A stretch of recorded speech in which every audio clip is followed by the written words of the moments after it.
Hey guys, DJ Benji here for another competitive Modern League. I made a couple changes to the deck since last time, still running Saheeli Titan. But the changes I made were to add a Ghost Quarter to the main. I took out Grove of the Burn Willows for this round just because the amount of Grixis Death Shadow I've seen has definitely been less than in the past.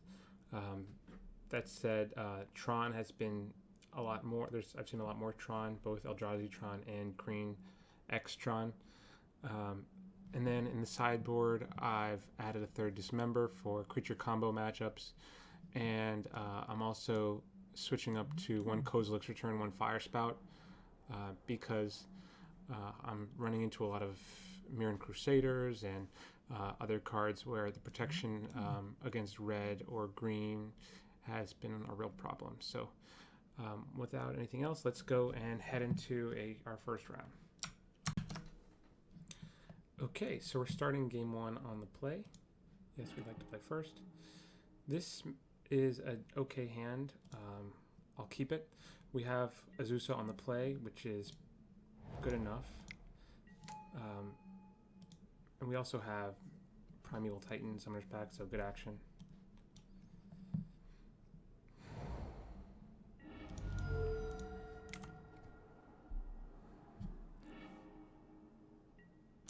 Opponent can be Storm, Grixis Shadow.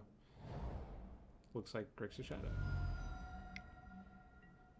There we go. Okay, so for this matchup, game one's usually pretty tough, but usually we can outgrind them in 2 or 3. I talked about removing Grove of the Burn Willows as a one-of. It wasn't particularly strong in this list. But getting Primeval Titans isn't especially useful at this point in the game. We already have one, and we'd be better off with another Azusa or something like that.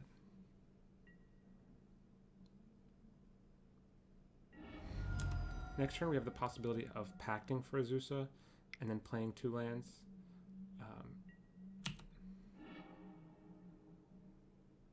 But I'm not sure if that's really what we want to do just yet. Our opponent looks like he'll be able to overwhelm the Relic here and get down a big Delve threat. Nope. Okay.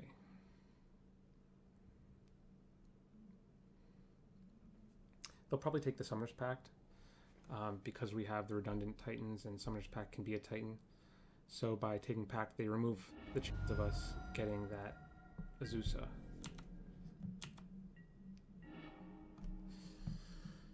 So at this point, I'm definitely going to play out the Elder. And Elder represents a chump block against something like a Death Shadow.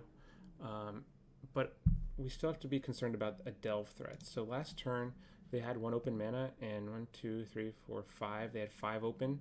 So they could have cast anything but, I think, the Zombie Fish, Gurmag Angler. So this turn, 1, 2, 3, 4, 5, 6, 7, they will be able to cast it if I don't cash in the Relic right now. I'm thinking that with the Sakura Tribe Elder and the lands, we might be able to fight through a Gurmag Angler, and I'm willing to, try to fight through that.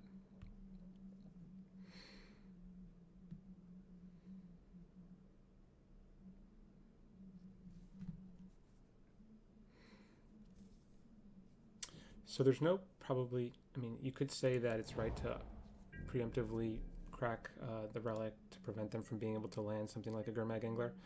But as we see here, the opponent is not going for it. So I guess they don't have it.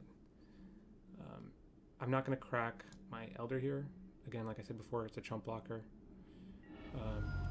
What we might end up seeing is some sort of shatter and discard from them.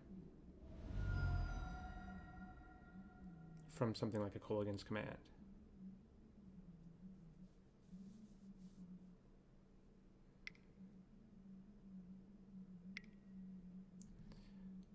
Two damage and discard a card. Okay, so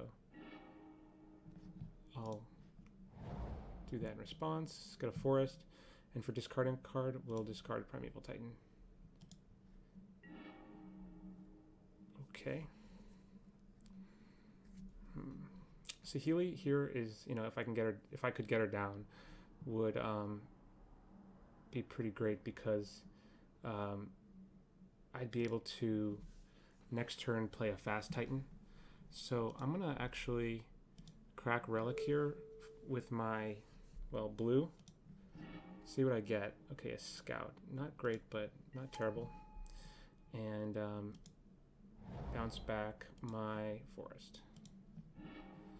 So Scout here, if anything, just provides a distraction for our opponent. You know, they might concern themselves with getting rid of it. And you see the bolt there on it. Next turn, we're going to be slamming Titan. They don't have red up, so they can't have anything like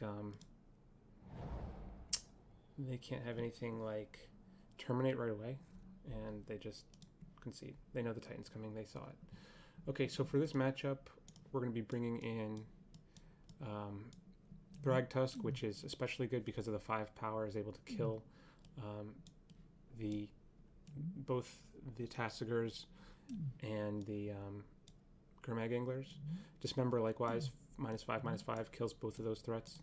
So these come in, and out come the Relics and the Sakura Tribe Scouts. In this matchup, we don't usually, you know, win or lose by turn 3 or 4. It's not really a race. It's more of like a grindy matchup, and if we approach it that way, we usually have, I think, or I've been finding more success. And so card quality through things like Dismembers and some of those powerful creatures, Tireless Tracker, for example, have been very, very strong. So we have a solid start here. Plenty of lands. We have a Thragtusk, an Azusa, and a Relic. If they turn 1 Thoughtseize us, they're probably taking the Relic, which then leaves us with, you know, some decent cards in our hands like Thragtusk and Azusa. Okay. They could be holding up Stubborn Denial here, but I don't think it's that bad to play into it. Okay, and we see they don't have it. And the reason why it's okay to play into it is because, you know, that's a lot more valuable to hit like a Summoner's Pact if we need action. So they binned a Death Shadow and a Street Wraith on that Thought Scour. So that's pretty good for us.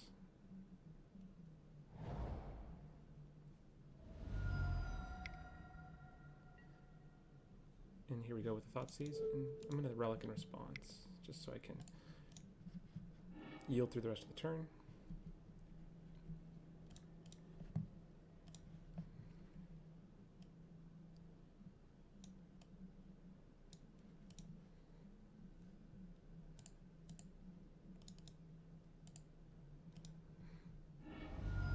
And Azusa is what they took. Okay, makes sense. Start by relicking my opponent. And then I can play the tap land here,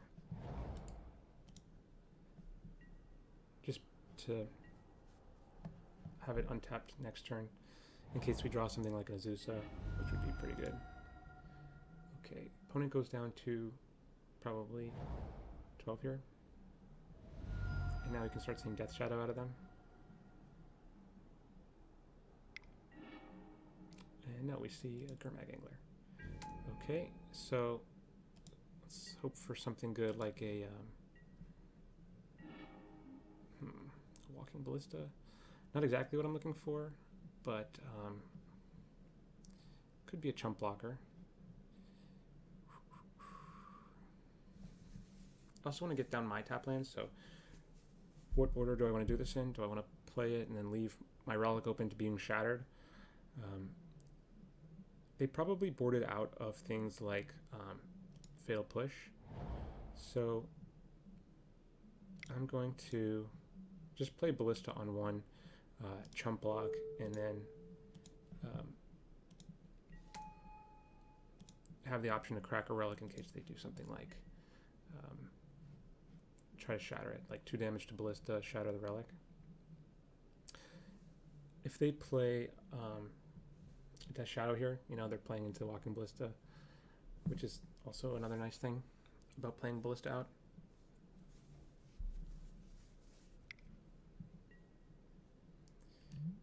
Okay, we saw here destroy artifact and discard a card.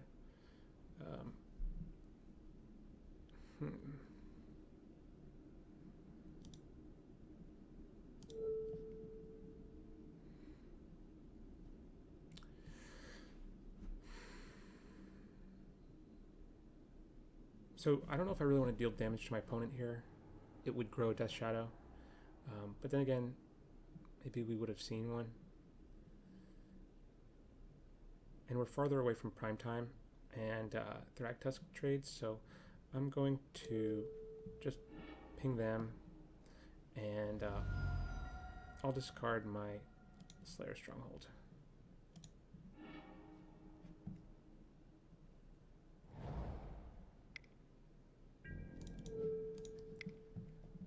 And the reason why I'm doing that is because the Gruul Turf really counts almost like 2 cards for us, so I like having it in hand. We got another one. Okay, so for this turn, we could get something like a Summoner's Pact by playing these 3 lands and then bouncing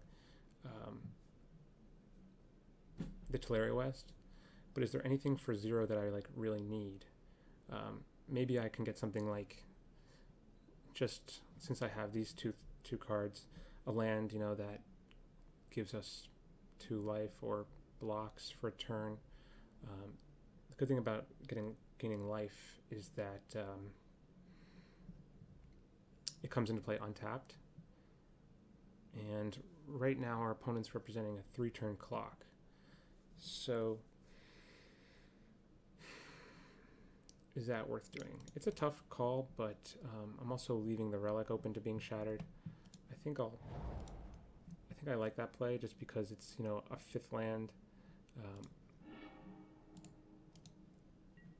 that's also untapped. We don't need prime time. We don't need bog. We don't need EE. So yeah, I think Radiant Fountain is actually one of the good ones to get here.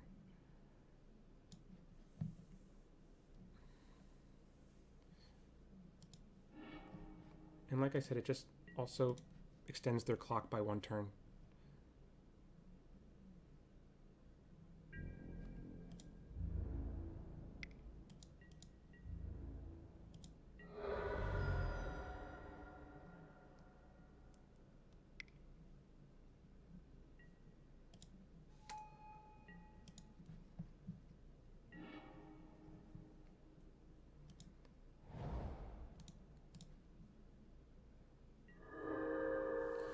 So if our opponent has a Terminate here, we're still getting another 5 life. And we're also getting the Beast tokens, so we'll be able to, you know, really stall them long enough to get the prime time down.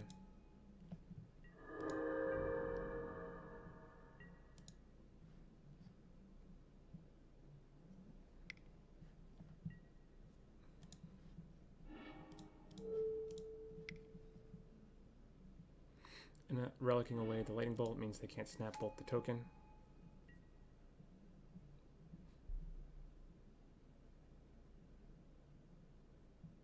And if they attack here, I'll block a Death Shadow, force them to have something. I mean, sure, it's probably likely they do, but the difference between blocking and not blocking is not much. And the upside is big if he doesn't have something.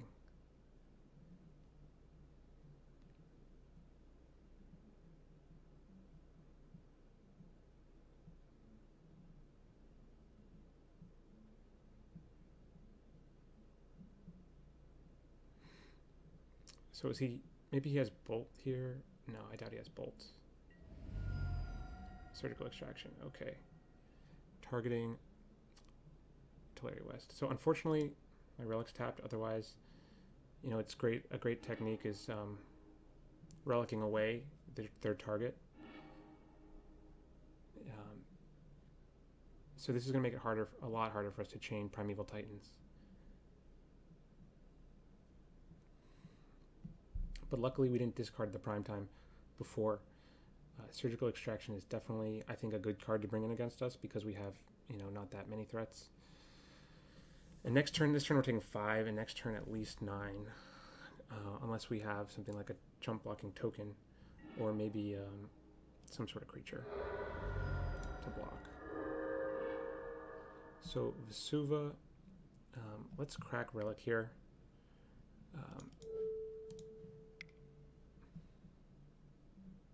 See what we get.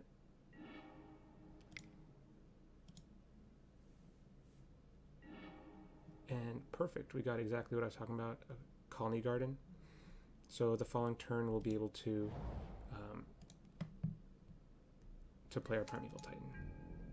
And while we won't be able to give it haste or search up another one, we can probably delay for a little bit. And hopefully draw something good.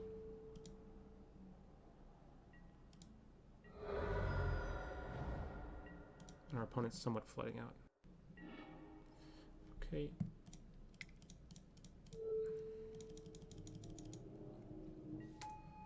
Here comes Primetime.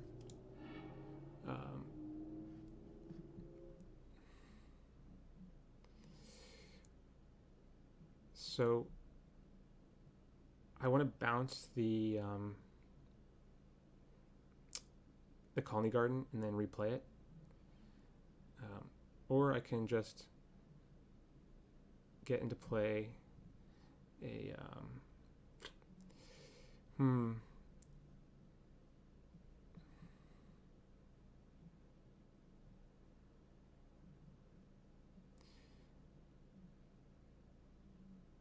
maybe it's tough to say what I want to do here. Maybe a Sunhome and a Selesnya Sanctuary. Since we don't have those Teleria Wests, we're kind of in a tough spot in terms of what to get. Our game plan of chaining Titans together is really shot. But playing this here gives us the opportunity to activate Sunhome next turn and chump block. And I guess our opponent was beat. Maybe they flooded out, drew too many lands. And that's round 1. Thanks for watching. Don't forget to like, share, comment, and subscribe. Bye.